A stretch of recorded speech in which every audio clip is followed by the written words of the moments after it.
हरि ओम तत्सत. प्रभो, आज सांप्रत ज्या क्षेत्राला श्री नरसिंहवाडी म्हणलं जातं, नरसोबाची वाडी म्हणलं जातं, त्या नरसोबाच्या वाडीहून स्वामी नरसिंह सरस्वती निघाले. संत अनेक तीर्थक्षेत्रावर जातात, अनेक तीर्थक्षेत्रावर राहतात, तिथल्या तीर्थाचा महिमा प्रगट करतात. तसं फिरत फिरत फिरत नरसिंह सरस्वती स्वामी भीमा अमरजा संगम, श्री क्षेत्र गाणगापूरच्या जवळ असलेला भीमा अमरजा संगम या पवित्र संगमावर आलेले आहेत. तिथंही अनेक तीर्थ आहेत, तिथल्या अनेक तीर्थांना प्रगट करायचं आहे आणि तिथंच श्री गुरुचरित्राचं तत्त्व प्रकाशित करायचं आहे.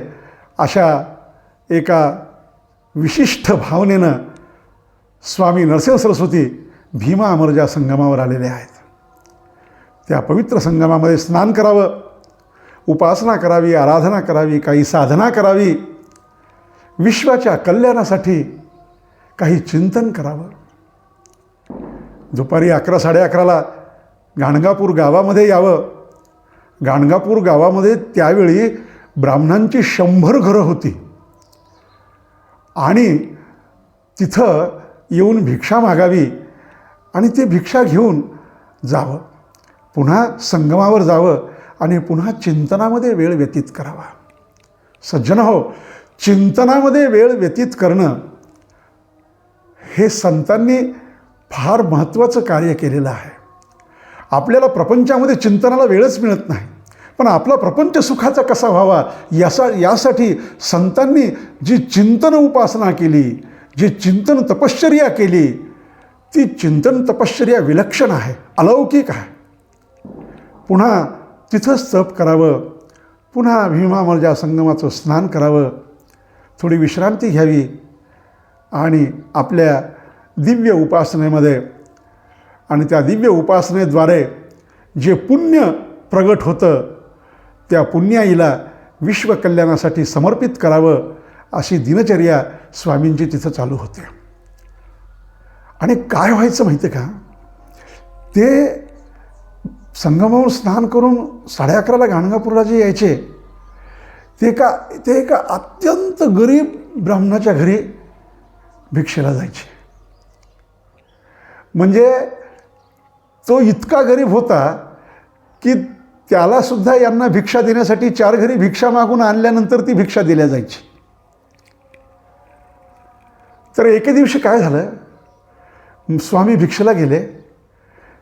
ते बाईचे पती भिक्षेला बाहेर गेले होते, ते काय आले नव्हते अजून, आणि स्वामींनी तिथं भिक्षा मागितली. तर ती मायमाऊली हात जोडून पुढे आली, महाराजांना वंदन केलं, म्हणली, प्रभो, आपण माझ्या दारात भिक्षेला आलात, मला खूप आनंद आहे. आता मी तुम्हाला भिक्षा द्यायला पाहिजे, परंतु माझे पती भिक्षा मागायला गेले आहेत, ते येईपर्यंत थोडा वेळ तुम्ही इथं पाटावर बसा. म्हणून तिनं मध्ये पाट टाकला आणि स्वामींना मध्ये येण्याची विनंती केली. स्वामींनी सांगितलं, बाई, तुम्ही असं का बोलत आहात की तुमच्या घरी काही नाही म्हणून?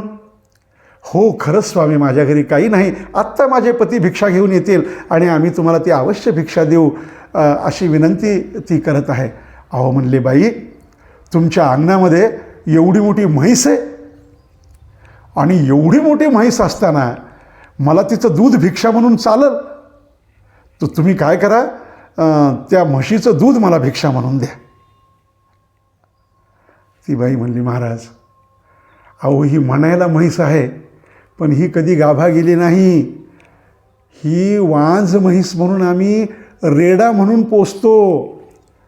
गावामध्ये काही सामान साहित्य आणायचं असलं तर ते गाडीला हा रेडा जुंपायला नेतात आणि त्याचे आम्हाला काहीतरी थोडंसं ते पैसे देतात, त्याच्यावर आमचा उदरनिर्वाह चालतो.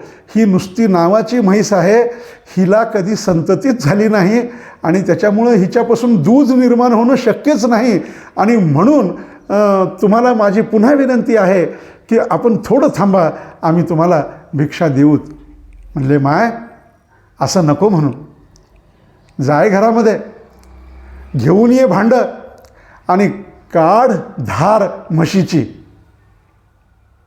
हे वाक्य मात्र ऐकले तिला असं वाटलं की हे कोणी व्यक्ती बोलत नाही, तर हे साक्षात दत्तप्रभू बोलत आहेत आणि ही दत्तप्रभूची वाणी आहे, साक्षात परमेश्वराची वाणी आहे. आणि धार काढ म्हशीची हा शब्द मात्र ऐकला. महाराजांना वंदन केलं, आतल्या घरात गेली, मोठी चरवी घेऊन आली, म्हशीच्या खाली बसली आणि धार काढायला प्रारंभ झाला. आणि धार काढायला प्रारंभ झाला तसा त्या धारेचा चर्र चर्र चर्र चर्र आवाज दुधाचा आणि त्या चरवीमध्ये ऐकू यायला लागला. तिला आश्चर्य वाटलं, तिला आनंद होत आहे, तिला भीतीही होत आहे, पण तिला धार काढल्याशिवाय उठताही येत नव्हतं. आणि तिनं तुडुंब ती चरवी भरून ते दूध तिथं निर्माण झालेलं प्रत्यक्ष पाहिलं. जी कधी गाभा गेली नाही, जी वांज म्हैस होती, जी रेडा म्हणून पोषित होती. आणि आश्चर्य काय की संतांच्या मुखातून एक शब्द निघाला आणि जे अशक्य ते शक्य घडलं, अघटित घडलं. आणि मग मात्र तिनं थरथरत्या हातानं ती चरवी स्वामींच्या समोर ठेवली आणि ती चरवी स्वामींना दिली आणि स्वामींना म्हणाली, स्वामी आपण दत्तप्रभू आहात, आपण साक्षात परमेश्वर आहात, आपली वाणी कल्पवृक्ष आहे, आपली वाणी कामधेनू आहे. महाराज काही बोलले नाहीत, थोडं स्मितहास्य केलं, तिथून निघाले. आता हा झाला चमत्कार.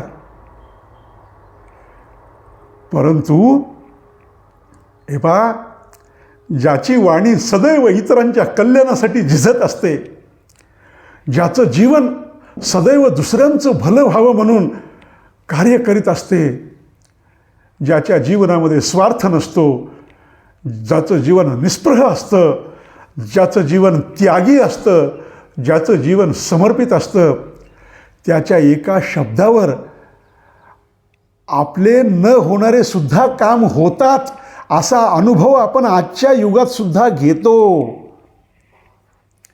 अहो, साधे साधे लोकसेवक, लोकप्रतिनिधी म्हणून लोकांची 4 कामं करणारी जी प्रामाणिक माणसं असतात, जी पुढे नेता होतात आणि जे कामं करतात, कार्य करता करता मोठ्या मोठ्या पदावर जातात, अभ्यासाद्वारे जातात, ज्ञानाद्वारे जातात, सेवेद्वारे जातात, त्यांनी जरी एखादा शब्द टाकला तर एखाद्याचं न होणारं कामसुद्धा होऊ शकतं असा जर आपल्याला अनुभव येतो, तर इथं तर संपूर्ण जीवन हे केवळ सर्वभूत हिते रतः याच्यासाठी समर्पित केलेलं असतं.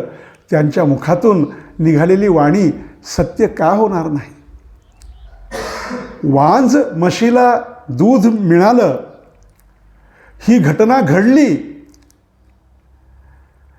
परंतु वांज म्हशीचं दूध काढण्यासाठी नरसिंह सरस्वतीचा अवतार आहे का? त्यांच्या मुखातून शब्द निघाला आणि वांज म्हशीनं दूध दिलं, हे घडलं. पण ह्या घडण्यामागं काहीतरी त्यांचा जो हेतू आहे, काहीतरी त्यांची जी शिकवण आहे, त्या शिकवणीकडे जर आपण वळलो तर माझ्या जीवनामध्ये अशक्य वाटणाऱ्या घटनासुद्धा, मी एखाद्या संकटात असावा आणि त्या संकटातून मी आता बाहेर पडूच शकत नाही, बाहेर पडण्याचे माझे सगळे मार्ग बंद झालेत असं वाटावं आणि कोणीतरी महात्म्यानं आपल्याकडे यावं, आपण त्याच्याकडे जावं आणि त्याच्या मुखातून निघावं की जा बाबा, तुझं कल्याण होईल.